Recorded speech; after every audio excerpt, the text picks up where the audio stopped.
ఒక రామచంద్ర స్వామి లాంటి సంతానం కావాలి. పుణ్యం కొద్ది పురుషుడు, దానం కొద్ది బిడ్డలు అన్నారు. ఇక్కడ ఎంత పుణ్యం చేసుకుంటే అంత మంచి భర్త లభిస్తాడు. ఆడవాళ్ళకి మనకేం కావాలండి? చక్కటి భర్త, మంచి సంసారం, చక్కటి అత్తగారిళ్ళు, ఇవి దొరికితే చాలు. మంచి సంతానం కావాలి. దానం కొద్ది బిడ్డలు అన్నారు. ఎంత దానం చేస్తే అంత సంస్కారమైన సంతానం కలుగుతుందని శాస్త్రం చెప్పింది. ఇక్కడ పుణ్యం కొద్ది పురుషుడు, దానం కొద్ది బిడ్డలు. మరి సంతానం లేకపోతే జీవితమే వ్యర్థం. ఎన్ని కోట్లున్నా, ఎన్ని లక్షలు సంపాదించినా, ఎంత కూడబెట్టుకున్నా కూడా పిల్లలు లేకపోతే అన్ని వృధానే. కొన్ని నిష్ప్రయోజనమైనటువంటి ఉంటాయి మనకు, మన ఇళ్లలో, మన జీవితాల్లో జరుగుతూ ఉంటాయి. ఏమిటంటే పిల్లలు లేని ఇల్లు. బాగానే పెద్దలారు. నిష్ప్రయోజనంగా ఉండేటివి ఏమిటి అంటే పిల్లలు లేనటువంటి ఇల్లు, పెద్దలు లేని సభ, మల్లెపూలు లేనటువంటి తోట, సముద్రంలో పడినటువంటి వర్షం, బాగా కడుపు నిండిన వాడికి పెట్టిన భోజనం, మూర్ఖుడికి చేసే ఉపదేశం, భర్త చెంతలేని భార్య వైభోగం, గడువు తీరిపోయిన పత్రం, పాడుపడిపోయినటువంటి సత్రం, ఇవన్నీ కూడా నిష్ప్రయోజనమైనటువంటివి. పిల్లలు లేకపోతే ఆ ఇల్లంతా పోసిపోదు. సభలు జరిగేటప్పుడు ఆ సభలో పెద్దవాడు లేకపోతే సభంతా పోసిపోదు. కూర్చున్న కొద్ది మంది అయినా మంచి వాడు కూర్చున్నారు, గొప్పవాడు కూర్చున్నారు, అర్థం చేసుకునేవాడు కూర్చున్నారు, వినేటువంటి అవకాశం ఆ యొక్క ఇస్తున్నటువంటి పెద్దలందరూ కూర్చున్నారు. అందరికీ పేరు నా నమస్కారాన్ని తెలియజేసుకుంటూ మా వాయిద్య బృందం తరఫున మా వాయిద్య సహకారం ఇస్తున్నటువంటి మా కోరట్ల వాస్తవ్యులు మనోహర్ గారు, వారికి ఒక్కసారి. మా లక్ష్మీనారాయణ గారు, గంగాధర వాస్తవ్యులు, చక్కటి హార్మోని ప్లేయర్, అలాగే ఫ్లూట్ కూడా గొప్పగా వాయిస్తారు. చక్కటి కళాకారులు. కొన్ని సంవత్సరాలుగా మా వెంట ఉంటూ మాకు సహకరిస్తున్నాయండి. వాళ్ళకి మహాదేవుడు ధన్యవాదాలు తెలియజేసుకుంటాం. స్వామి వారి సమక్షంలో కథలోకి వచ్చేద్దాం. చక్కగా శబ్దవేది బాణాన్ని ప్రయోగించి శ్రవణ కుమారుని హతమార్చాడు దశరథ మహారాజు.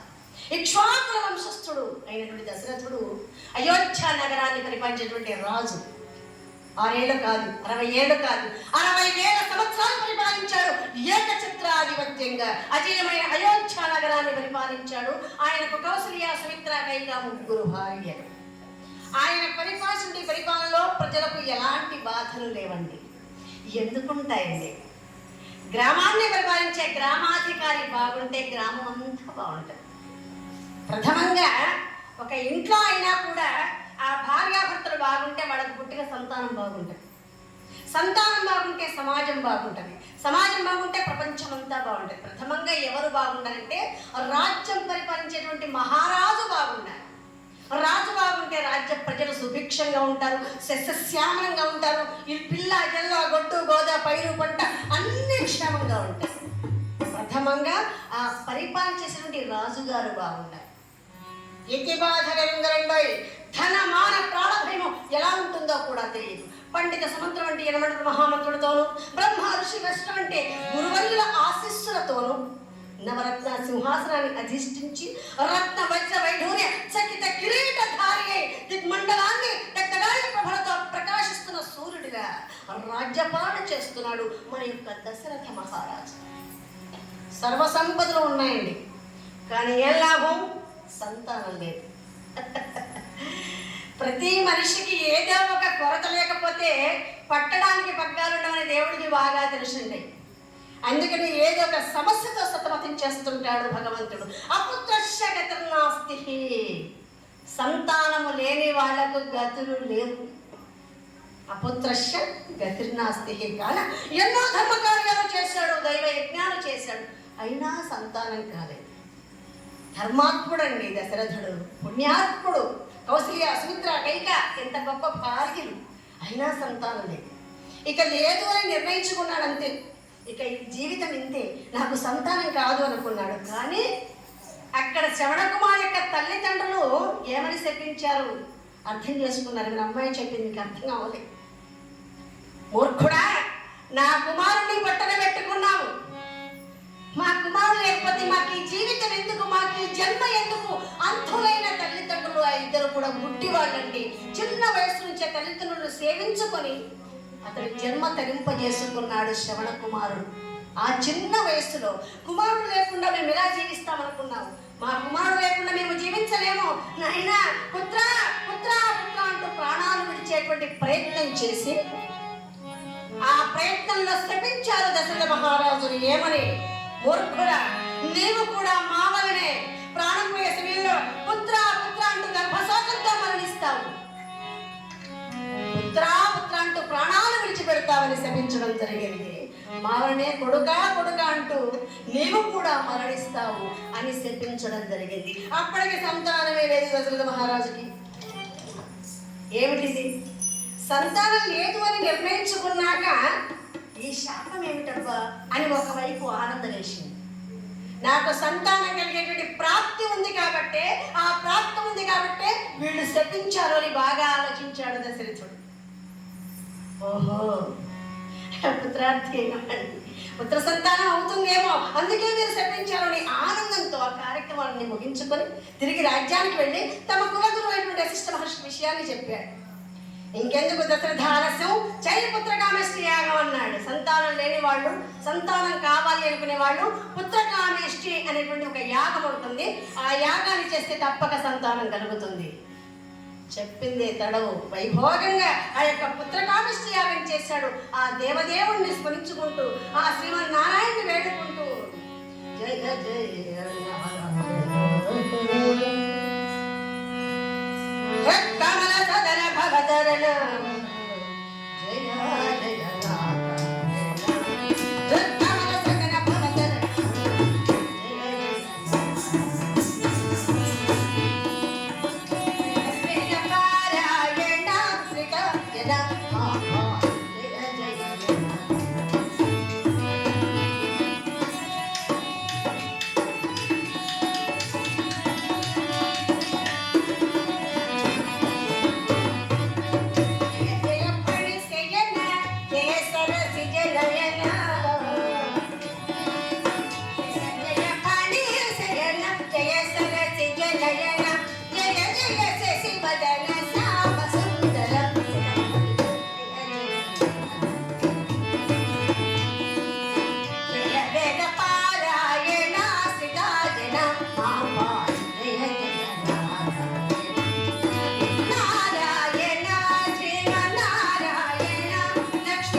భయపడకండి, ఎక్కడ గోవింద అయిపోతాము అని.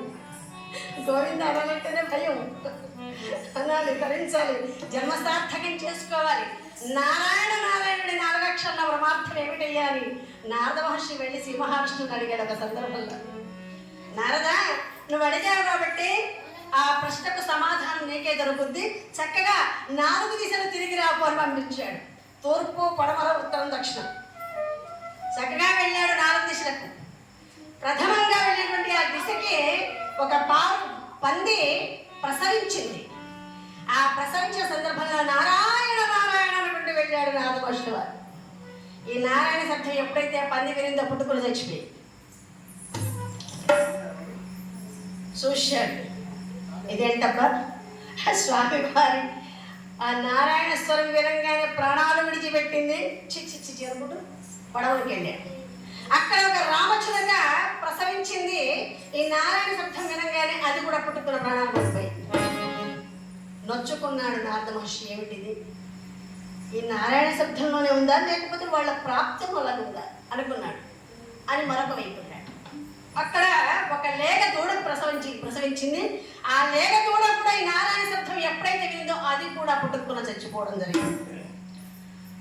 4వసారి 4వ దిశకు వెళ్ళగానే నారాయణ నారాయణ ఓం నమో నారాయణాయ నారాయణ నారాయణ అనుకుంటూ వెళ్ళాడు.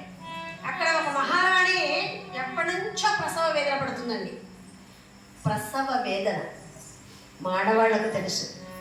అప్పుడు నార్మల్ డెలివరీలు ఉండేది. ఆ ప్రసవ వేదన అనుభవించేటువంటి ఆ మాతృమూర్తి మరొక జన్మండి ఆ తల్లికి. ఇప్పుడు ఆ బాధే అక్కర్లే, సుఖంగా ప్రసవిస్తున్నారు, చాలా సుఖంగా అయిపోతుంది. ఆ ప్రసవ వేదన వర్ణనాతీతం అండి. ఎప్పటి నుంచో ప్రసవిస్తుందట. ఈ నారాయణ తత్వం ఎప్పుడైతే వినిందో సుఖ ప్రసవం జరిగింది. చక్కటి మగపిల్ల వాడికి జన్మను ప్రసాదించింది. ఆ పుట్టిన పసికందు నారాయణ నారాయణ అని పుట్టగానే మాట్లాడాడు. ఏమిటా అద్భుతం, ఏమిటా ఆశ్చర్యం అంటే, మనిషి ప్రథమంగా పందిగా జన్మించి, తర్వాత రామచిలక కాబట్టి, తర్వాత లేగదూడ కాబట్టి, 4వసారి నరరూపాన్ని దాల్చాడు కాబట్టి నారాయణుడి నారక్షణ ప్రమార్థం అది నారద అని చెప్పారు. మానవ జన్మండి మళ్ళీ మళ్ళీ రాదు, ఒకే ఒక్కసారి వస్తుంది మానవ జన్మ. వచ్చినటువంటి ఈ మానవ జన్మను సార్థకం చేసుకునే అవకాశాలు ఎన్నో ఎన్నో ఎన్నో ఇచ్చాడు పరమాత్మ. తన గురించి తను బ్రతికేవాడు మనిషి, పక్కవాడి గురించి బ్రతికేవాడిని మహర్షి అన్నారు. ఇక్కడ ఒక మహర్షి స్థానంలో ఉంటారట. పరమహంసను కాను పండితుడను కాను, పరమహంసను గాను పండితుడను కాను, హరికీర్తనము తప్ప వేరే ఎరుగను, వేరేమి ఎరుగను, మానవ ఏమున్నది దేహం, ఇది రక్త మాంసముల హస్తి పంజరం, దీనిపై ఏలరా ఈ వ్యామోహము, మానవ ఏమున్నది ఇది రక్త మాంసముల హస్తి పంజరం, దీనిపై ఏలరా ఈ వ్యామోహము, మానవ ఏమున్నది.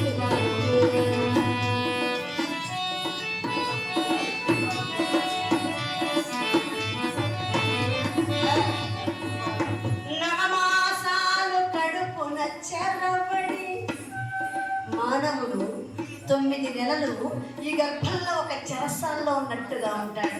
నవమాసాలు కడుపున చెరబడి, నవరంధ్రాలతో భూమిపై దిగబడి, నవనవలోడి జీవలాడి నశించి బొమ్మరా ఈ నర జన్మ, మానవ ఏమున్నది.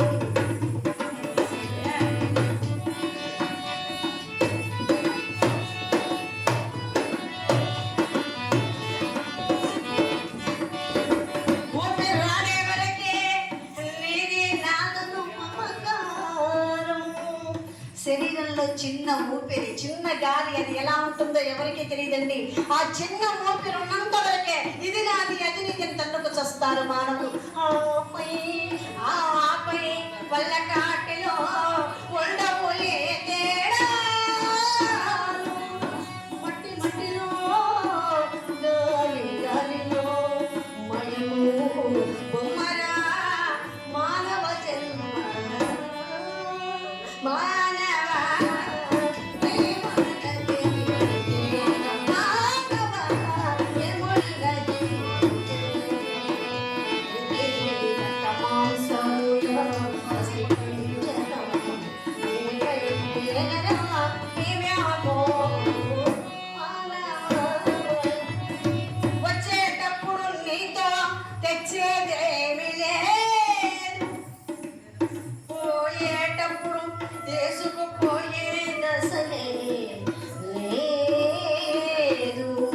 ఈ రాగపోకల చీకటి దారులా మయము విఠలుని దివ్యనామము. వచ్చేటప్పుడు మనం పుట్టినప్పుడు ఏమి తీసుకురా, చిన్న నోలు పోగు కూడా ఉండదండి. పోయేటప్పుడు ఏమీ తీసుకుపోయి మధ్యలోనే ఉంటుంది. ఈ ప్రాణం పోయే సమయంలో మధ్యలో ఈ రాకపోకల చీకటి దారుల మాయము విఠలుని దివ్యనామం. ఆ ప్రాణం పోయే సందర్భంలో తులసి తీర్థం నోట్లో పోస్తూ నారాయణ నారాయణ అని ఉంటారు. నోరున్నప్పుడు ఏమి అనడు మానవుడు పాపం. మంచంలో పడ్డప్పుడు అనడానికి నోరు ఉండదు. నారాయణ నారాయణ అంటలేదు. ఆ వాడు మహామూర్ఖుడు, నాస్తికుడు కూడా. దైవ భక్తి లేదు, దేవుడంటే విశ్వాసం లేదు. ఆ ఇంట్లో ఆ ఇల్లాలు చెప్పి చెప్పి చెప్పి ఆ ధర్మపత్ని వెనకటికి ఉండేవాళ్ళని పుణ్యస్త్రీలు, ధర్మాత్ములు. ధర్మపత్ని అని అందుకే అంటారు. ఆ ధర్మపత్ని కాదు సుమా. ధర్మపత్ని అంటే భర్తకు అనుకూలంగా ఉండేటువంటి ఆ భార్యని ధర్మపత్ని అంటారు. ఇక్కడ చెప్పి చెప్పి విసిగెత్తిపోయి ముగ్గురు కొడుకులు సంతానం పడితే ముగ్గురికి ఏమని పెట్టుకుంది పేర్లు అంటే రామ, నారాయణ, శివ అని పెట్టుకుందంట. మరి ఏనాడు కూడా కొడుకుల్ని పేరు పెట్టి పిలిచిన పాపాన పోలే మూర్ఖుడు. మరి ఏమని పిలుస్తుండే? హరి పెద్దోడా, హరి పెద్దోడా, హరి నడిపోడా, ఓడి చిన్నోడా. పెద్దోడా, నడిపోడా, చిన్నోడా, అంతే. అలా కంటిన్యూ అయిపోయింది. ఇక రావడానికి కొంతకాలం గడిచిపోయింది. ఊరు బొమ్మంటుంది, కాడు బొమ్మంటుంది. మంచంలో పడ్డాడు మహానుభావుడు. నోరు కూడా పడిపోయింది. ఆ ప్రాణమయ సమయంలో తులసి తీర్థం నోట్లో వేసుకుంటూ నారాయణ నారాయణ అంటే ఏమంటున్నాడో తెలుసా? పెద్దాడా పెద్దాడా అంటాడు. వాళ్ళు దుంప దగ్గర పెద్దోడు కాదు నాయన, రామ రామ, నడిపోడా నడిపోడా, ఇట్లా కాదనుకొని ఉన్న పెద్దాలంతా తీసుకు పెద్ద పురుషులంతా కలిసి ఒక పెద్ద జనబలాలను పట్టుకొని గిదేందో చెప్పు గిదేందో చెప్పు అన్నాడు. వాడు ఏమన్నా గద్యా గద్యా పీసు పీసుని కీసు అని తెచ్చిండము. పీసు పీసు అన్నాడు కానీ చివరికి నారాయణ కూడా అంతే. అలాగా ఈ కాళ్ళు, చేతులు, నోరు ఇవన్నీ ఇచ్చాడు భగవంతుడు. ఏం చేసే రుణం తెచ్చుకుంటా.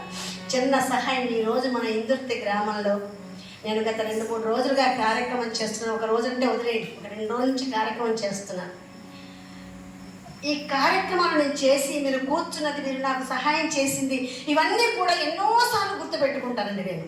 ఇందుర్తి గ్రామం ప్రథమంగా నాకు ఎందుకు గుర్తొచ్చిందో అయ్యా. అలాగే గుర్తు రాగానే గ్రామానికైతే వెళ్ళి చూద్దాం, మంచి ఆలయాలు ఉన్నాయి కదా అని మనసులో సంకల్పం చేసుకుని రావడం, మీరు కార్యక్రమానికి నాకు అవకాశం కల్పించడం, నేను హరికథాగానం చేయటం నా అదృష్టం అండి. పూర్వజన్మలో చేసుకున్న సుకృతంగా భావిస్తాను. ఎంత విశ్వాసం అంటే నాకు ప్రతి ఒక్క బియ్యపు గింజ గురించి ప్రతి గ్రామాల వాళ్ళ పేరు స్మరించుకొని తలుచుకొని తింటాను నేను, నా కుటుంబ సభ్యులు. అలాగా ఇది నా అదృష్టం. ఈ హరిదాసుగా పుట్టడమే అదృష్టం. మా తల్లిదండ్రులు నాకు ఈ జన్మనివ్వడమే నా అదృష్టంగా భావిస్తాను. మూర్ఖుడు ఏ రోజు కూడా భగవన్నామస్మరణ చేసుకోలేదు. ఇటు స్వామి కార్యం, అటు స్వకార్యం రెండూ చేస్తూ జీవిస్తున్నాను అంటే ఇంతకన్నా అదృష్టం మరెవరికి దక్కుతుందండి. మీ ఇందుర్తి గ్రామాన్ని మాత్రం ఎప్పటికీ మరచిపోను, మరువలేను. ఎలాంటి అవకాశంలో మీరు పిలవగా ఉన్నా నేను వస్తానండి. మీరు ఏమనుకున్నా పర్వాలేదు. మీ ఇంటి ఆడబిడ్డగా నన్ను ఆదరించారంటే. ఏడుకొండలవాడ గోవింద గోవింద. వస్తా బట్టిదే పోతా బట్టిదే ఎందుకంట. వస్తా బట్టిదే పోతా బట్టిదే ఎందుకంట. చేసిన పుణ్యము చెడని పదార్థము చేరునునే వెంట. ఏమొస్తుంది మన వెంట అంటే చేసిన పుణ్యము చెడిపోని పదార్థంగా నీ వెంట వస్తుంది తప్ప నువ్వు సంపాదించుకున్న సిరి సంపదలు ఏవి కూడా రావండి. అశాశ్వతమైనటువంటి సంపాదన, అశాశ్వతమైనటువంటి జీవితం, శాశ్వతంగా ఉండేది మనం చేసిన దానం, ధర్మం, ఆ భగవన్నామ స్మరణ ఒక్కటే మన వెంట వస్తుంది. కోటి విద్యలు కోటికే కదా, కారులో తిరిగిన కాటికే కదా. కోటి విద్యలు కోటికే కదా, కారులో తిరిగిన కాటికే కదా. చేసిన పుణ్యము చెడని పదార్థము చేరును నీ వెంట. మనం చేసిన పుణ్యం మాత్రమే మన వెంట వస్తుంది. ఏడుకొండలవాడ గోవింద గోవింద. గోపాలకృష్ణ భగవానికి అంతే. పుత్రకామేష్టి యాగాన్ని చేయమన్నాడు. తన ముగ్గురు భార్యనే కౌసల్య, సముద్ర, కైకేయిని ముగ్గురిని కూడా కూర్చొని అయోధ్య నగర వనవాసులందరినీ కూడా వినిపించుకొని గ్రామాంచి ప్రతి రాజ్య మహారాజులందరూ ఏం చేశారు? ఎన్నో ధర్మకార్యాలు, దైవయజ్ఞాలు చేశాడు. పుత్రుల కొరకై దశరథుడు బహుపురంబులు చేయు. దత్తములు చావళ్ళు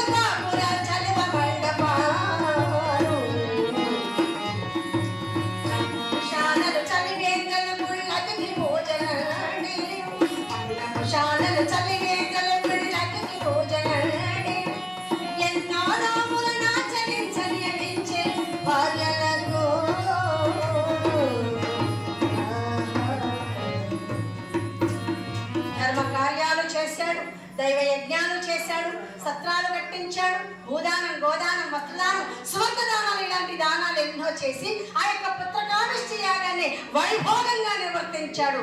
ఆ శ్రీమన్నారాయణ్ణి స్మరించుకుంటూ భక్తిగా స్మరిస్తే చాలు. భగవంతుని నమ్మితే సొమ్ము, నమ్మకపోతే దుమ్ము. నమ్మకాన్ని మించిన భక్తి మార్గం ఉండదు. వైభోగంగా యొక్క పుత్రకామేష్టి యాగాన్ని చేశాడు. ఫలితంగా అగ్నిగుండంలోంచి అగ్నిహోత్ర ప్రత్యక్షం యొక్క ప్రసాద పాత్రను అందించాడు. నే ముగ్గురు భార్యలకు తినిపించుని కనుసైగ చేశాడట మన అగ్నిదేవుడు, అగ్నిహోత్రుడు. ఆ ప్రసాదాన్ని స్వీకరించి ఆనందం ఎక్కువైపోయి చెరిసగం ప్రసాదం మాత్రమే పెట్టాడు దశరథ మహారాజు కౌసల్యాదేవికి, కైకేయీదేవికి. ఇక సుమిత్రమ్మను మర్చిపోయాడు. ఎందుకు మర్చిపోయాడబ్బా? అందుకే ఏ ధర్మంలోనైనా ఒక్కరు ముద్దు, ఇద్దరు హద్దు, ముగ్గురు వద్దు అన్నారు. మూడో భార్యను మర్చిపోయాడు ఆయన. జనసగం ప్రసాదం పెట్టారు మాతృమూర్తులు కౌసల్యాదేవి, కైకేయీదేవి. ఆ ప్రసాదాన్ని స్వీకరించారు. తత్ఫలితంగా పరమాత్మను అనుగ్రహించి వారు గర్భం దాల్చారు. ఎనలేని ఆనందం అండి, ఎక్కడ లేని సంతోషం. ఎంతో కాలంగా మాతృమూర్తులం కాగలుగుతున్నటువంటి ఆనందాన్ని పట్టలేక ఆ తల్లులు మంచి మంచి భక్తి సంగీతాలు, చక్కటి పురాణాలు, ప్రవచనాలు, హరికథలు ఇలాంటివన్నీ కూడా భక్తి శ్రద్ధలతో వింటూ ఉన్నారట. దానికి నిదర్శనం ఏమిటి అంటే మన భక్త ప్రహ్లాదు. గర్భవతులుగా ఉన్నటువంటి ఆడవాళ్ళు భక్తి ప్రపత్తులతో చక్కటి ప్రవచనాలు వినాలి, భక్తి సంగీతాలు వినాలి, దేవుడి యొక్క కథలు వింటూ ఉండాలి, ఆధ్యాత్మిక చింతనతో ఉండాలి. అలా వింటే ఆ పుట్టేటువంటి ఆ పసికందు చక్కగా భక్తుడిగా జన్మించి భాగవతత్తుడుగా పేరు వచ్చినటువంటి మన భక్త ప్రహ్లాదుడే అందుకు నిదర్శనం.